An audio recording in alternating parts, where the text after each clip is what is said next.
मधुर मधुर नाम सीताराम सीताराम। मधुर मधुर नाम सीताराम सीताराम। मीठो नाम सीताराम सीताराम। पावन नाम सीताराम सीताराम। सीधा नाम सीताराम सीताराम। मधुर मधुर नाम सीताराम सीताराम। मधुर मधुर नाम सीताराम सीताराम। सीताराम सीताराम। सीताराम सीताराम। सीताराम सीताराम।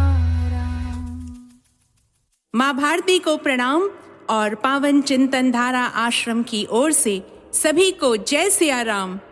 घोर संकट में पड़े हमारे प्रभु श्री राम को सहायकों की आवश्यकता आन पड़ी है, यानी सुग्रीव तथा श्री हनुमान का आगमन किष्किंधा कांड में होता है। तो फिर मिलते हैं संकट मोचन से और श्रवण करते हैं किष्किंधा कांड का। ओम श्री गणेशाय नमः। ओम श्री सरस्वते नमः। ओम श्री हनुमते नमः। ओम श्री गुरुवे नमः। श्री सियावर राम शरणागतम्। श्री सीताराम चंद्राभ्याम नमः। श्रीमद् वाल्मीकि रामायण किष्किंधा कांड 35वां सर्ग। तारा का लक्ष्मण को युक्ति युक्त वचनों द्वारा शांत करना। सुमित्रा कुमार लक्ष्मण अपने तेज के कारण प्रज्वलित से हो रही थी। वे जब उपर्युक्त बात कह चुके तब चंद्रमुखी तारा उनसे बोली, कुमार लक्ष्मण, आपको सुग्रीव से ऐसी बात नहीं कहनी चाहिए। ये वानरों के राजा हैं, अतः इनके प्रति कठोर वचन बोलना उचित नहीं है।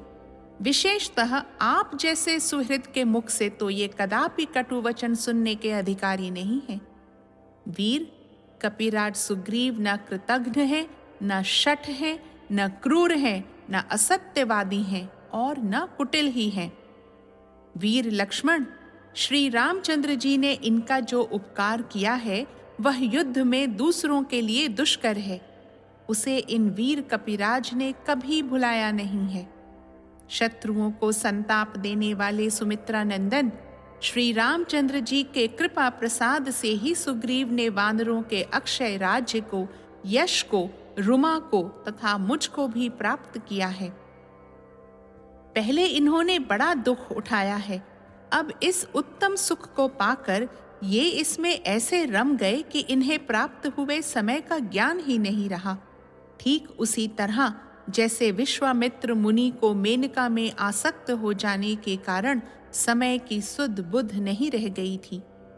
लक्ष्मण, कहते हैं धर्मात्मा महामुनि विश्वामित्र ने घृताची मेनका नामक अप्सरा में आसक्त होने के कारण 10 वर्ष के समय को एक दिन ही माना था।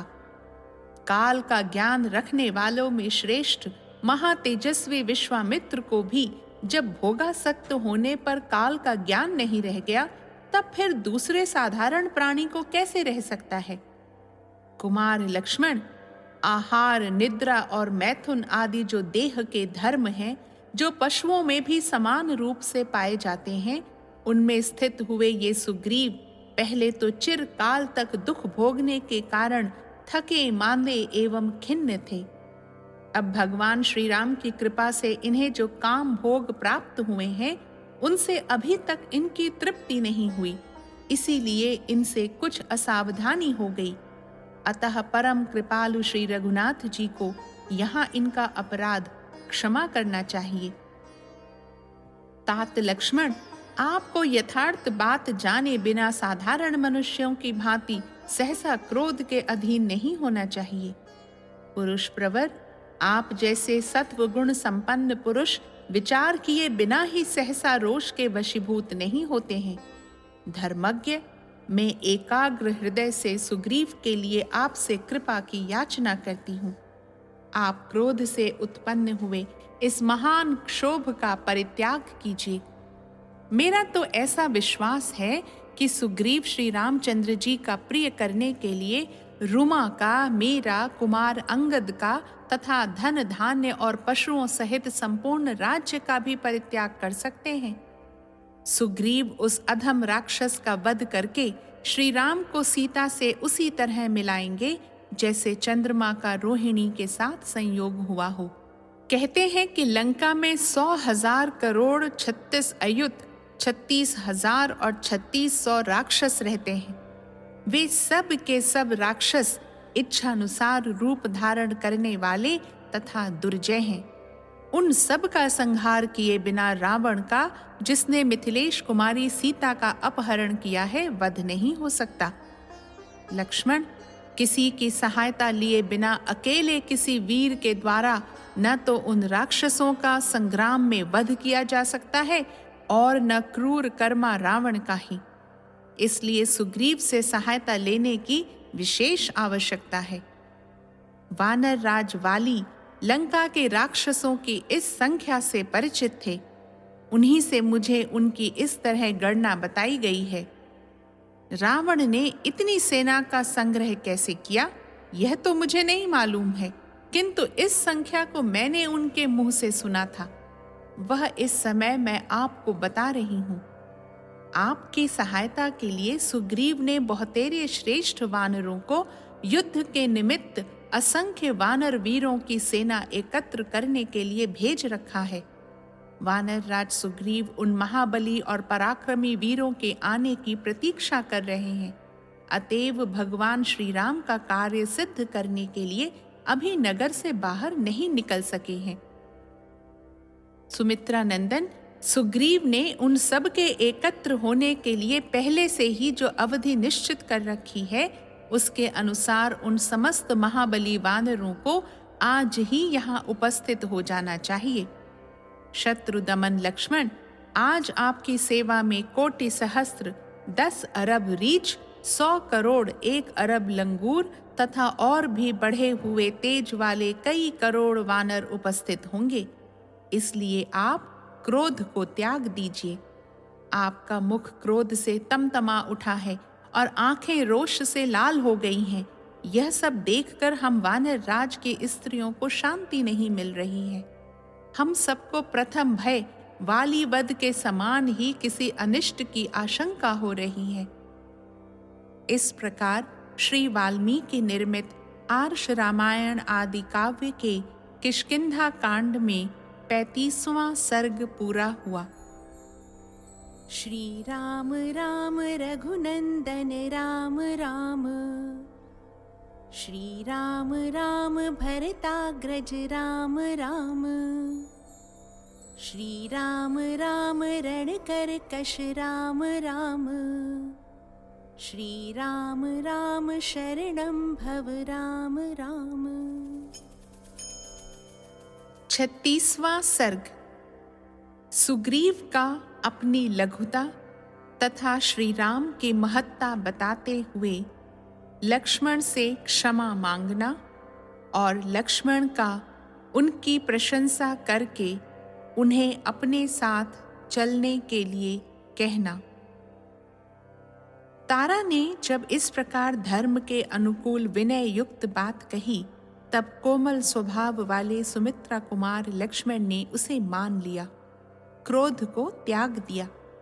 उनके द्वारा तारा की बात मान ली जाने पर वानर यूथपति सुग्रीव ने लक्ष्मण से प्राप्त होने वाले महान भय को भीगे हुए वस्त्र की भांति त्याग दिया।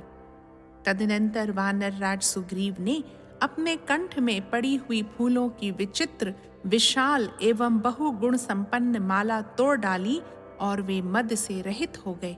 फिर समस्त वानरों में शिरोमणि सुग्रीव ने भयंकर बलशाली लक्ष्मण का हर्ष बढ़ाते हुए उनसे यह विनय युक्त बात कही, सुमित्रा कुमार, मेरी श्री, कीर्ति तथा सदा से चला आता हुआ वानरों का राज्य, ये सब नष्ट हो चुके थे।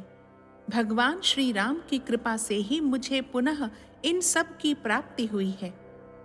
राजकुमार, वे भगवान श्री राम अपने कर्मों से ही सर्वत्र विख्यात हैं। उनके उपकार का वैसा ही बदला अंश मात्र से भी कौन चुका सकता है।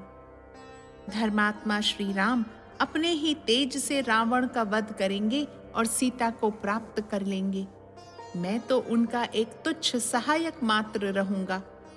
जिन्होंने एक ही बाण से 7 बड़े बड़े ताल वृक्ष, पर्वत, पृथ्वी, पाताल और वहां रहने वाले दैत्यों को भी विदीर्ण कर दिया था, उनको दूसरे किसी सहायक की आवश्यकता भी क्या है। लक्ष्मण, जिनके धनुष खींचते समय उसकी टंकार से पर्वतों सहित पृथ्वी कांप उठी थी, उन्हें सहायकों से क्या लेना है।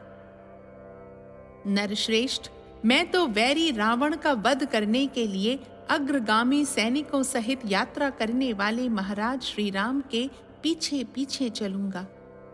विश्वास अथवा प्रेम के कारण यदि कोई अपराध बन गया हो तो मुझ दास के उस अपराध को क्षमा कर देना चाहिए, क्योंकि ऐसा कोई सेवक नहीं है जिससे कभी कोई अपराध होता ही ना हो। महात्मा सुग्रीव के ऐसा कहने पर लक्ष्मण प्रसन्न हो गए और बड़े प्रेम से इस प्रकार बोले, वानर राज सुग्रीव, विशेषतः तुम जैसे विनयशील सहायक को पाकर मेरे भाई श्री राम सर्वथा सनाथ हैं।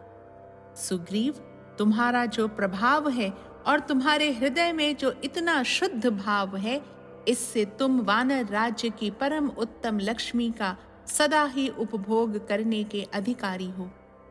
सुग्रीव, तुम्हें सहायक के रूप में पाकर प्रतापी श्री राम रणभूमि में अपने शत्रुओं का शीघ्र ही वध कर डालेंगे, इसमें संशय नहीं है। सुग्रीव, तुम धर्मज्ञ, कृतज्ञ तथा युद्ध में कभी पीठ न दिखाने वाले हो। तुम्हारा यह भाषण सर्वथा युक्ति संगत और उचित है। वानर शिरोमणि, तुमको और मेरे बड़े भाई को छोड़कर दूसरा कौन ऐसा विद्वान है जो अपने में सामर्थ्य होते हुए भी ऐसा नम्रतापूर्ण वचन कह सके। कपिराज, तुम बल और पराक्रम में भगवान श्री राम के बराबर हो। देवताओं ने ही हमें दीर्घ काल के लिए तुम जैसा सहायक प्रदान किया है। किंतु वीर, अब तुम शीघ्र ही मेरे साथ इस पुरी से बाहर निकलो। तुम्हारे मित्र अपनी पत्नी के अपहरण से बहुत दुखी हैं, उन्हें चलकर सांत्वना दो। सखे, शोक मग्न श्री राम के वचनों को सुनकर जो मैंने तुम्हारे प्रति कठोर बातें कह दी हैं, उनके लिए मुझे क्षमा करो। इस प्रकार श्री वाल्मीकि निर्मित आर्ष रामायण आदि काव्य के किष्किंधा कांड में 36वां सर्ग पूरा हुआ। श्री राम राम रघुनंदन राम राम, श्री राम राम भरताग्रज राम राम, श्री राम राम रणकरकश राम राम, श्री राम राम शरणं भव राम राम। 37वां सर्ग। सुग्रीव का हनुमान जी को वानर सेना के संग्रह के लिए दोबारा दूत भेजने की आज्ञा देना। उन दूतों से राजा की आज्ञा सुनकर समस्त वानरों का किष्किंधा के लिए प्रस्थान और दूतों का लौटकर सुग्रीव को भेंट देने के साथ ही वानरों के आगमन का समाचार सुनाना। महात्मा लक्ष्मण ने जब ऐसा कहा तब सुग्रीव अपने पास ही खड़े हुए हनुमान जी से यूं बोले, महेंद्र, हिमवान, विंध्य, कैलाश तथा श्वेत शिखर वाले मंदराचल, इन 5 पर्वतों के शिखरों पर जो श्रेष्ठ वानर रहते हैं, पश्चिम दिशा में समुद्र के परवर्ती तट पर प्रातःकालिक सूर्य के समान कांतिमान और नित्य प्रकाशमान पर्वतों पर जिन वानरों का निवास है, भगवान सूर्य के निवास स्थान तथा संध्याकालिक मेघ समूह के समान अरुण वर्ण वाले उदयाचल एवं अस्ताचल पर जो वानर वास करते हैं, पद्माचल वर्ती वन का आश्रय लेकर जो भयानक पराक्रमी वानर शिरोमणि निवास करते हैं, अंजन पर्वत पर जो काजल और मेघ के समान काले तथा गजराज के समान महाबली वानर रहते हैं, बड़े बड़े पर्वतों की गुफाओं में निवास करने वाले तथा मेरु पर्वत के आसपास रहने वाले जो सुवर्ण की सी कांति वाले वानर रहते हैं, जो धूम्रगिरी का आश्रय लेकर रहते हैं, मैरेय मधु का पान करते हुए जो महारुण पर्वत पर प्रातःकाल के सूर्य की भांति लाल रंग के भयानक वेगशाली वानर निवास करते हैं, तथा सुगंध से परिपूर्ण एवं तपस्वियों के आश्रमों से सुशोभित बड़े बड़े रमणीय वनों और वनांतों में चारों ओर जो वानर रहते हैं, भूमंडल के उन सभी वानरों को तुम शीघ्र यहाँ ले आओ। शक्तिशाली तथा अत्यंत वेगवान वानरों को भेजकर उनके द्वारा साम दान आदि उपायों का प्रयोग करके उन सब को यहाँ बुलवाओ। मेरी आज्ञा से पहले जो महान वेगशाली वानर भेजे गए हैं, उनको जल्दी करने के लिए प्रेरणा देने के निमित्त तुम पुनः दूसरे श्रेष्ठ वानरों को भेजो। जो वानर काम भोग में फंसे हुए हों तथा जो दीर्घ सूत्री प्रत्येक कार्य को विलंब से करने वाले हों, उन सभी कपीश्वरों को शीघ्र यहाँ ले आओ। जो मेरी आज्ञा से 10 दिन के भीतर यहाँ न आ जाएं, राजाज्ञा को कलंकित करने वाले उन दुरात्मा वानरों को मार डालना चाहिए। जो मेरी आज्ञा के अधीन रहते हों, ऐसे सैकड़ों हजारों तथा करोड़ों वानर सिंह मेरे आदेश से जाएं। जो मेघ और पर्वत के समान अपने विशाल शरीर से आकाश को आच्छादित सा कर लेते हैं, वे घोर रूपधारी श्रेष्ठ वानर मेरा आदेश मानकर यहाँ से यात्रा करें। वानरों के निवास स्थानों को जानने वाले सभी वानर तीव्र गति से भूमंडल में चारों ओर जाकर मेरे आदेश से उन स्थानों के संपूर्ण वानर गणों को तुरंत यहाँ ले आवें।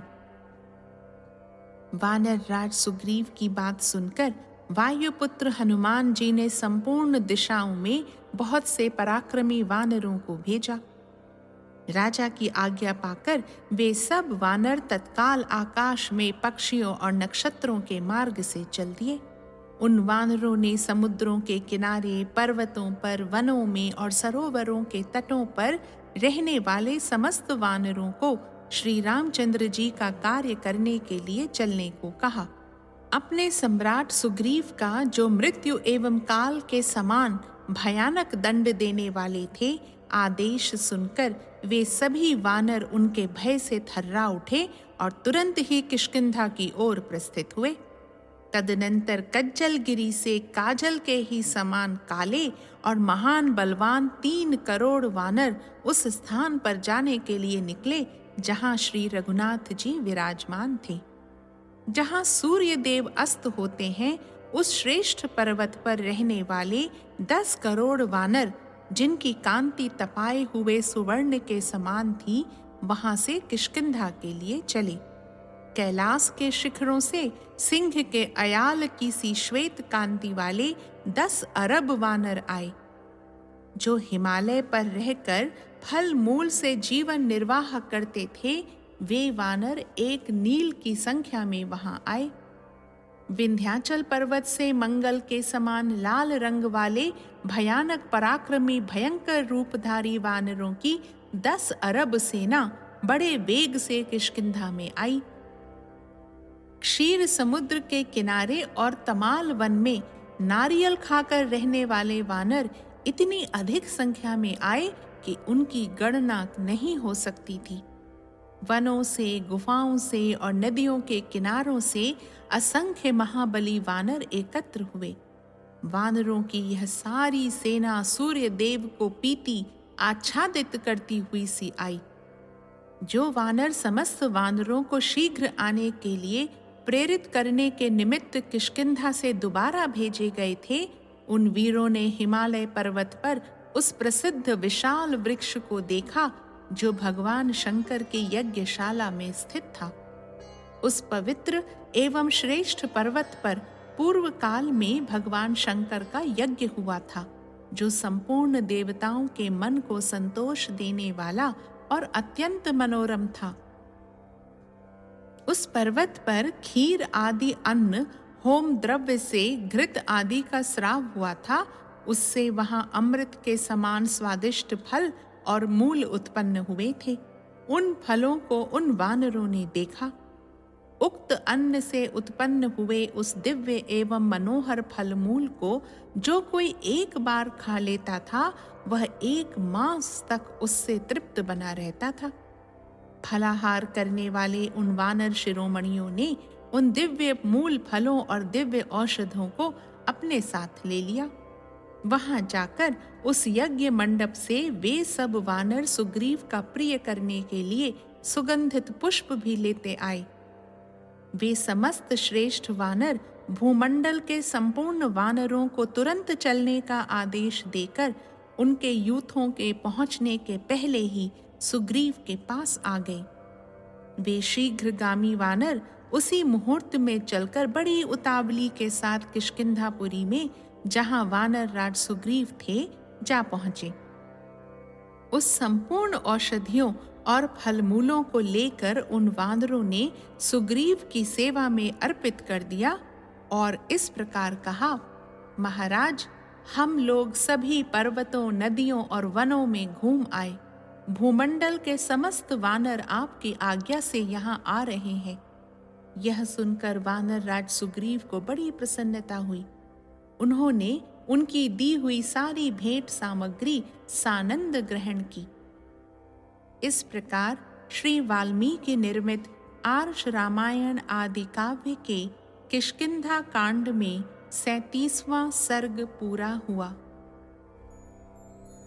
श्री राम राम रघुनंदन राम राम, श्री राम राम भरताग्रज राम राम, श्री राम राम रणकर्कश राम राम, श्री राम राम शरणं भव राम राम।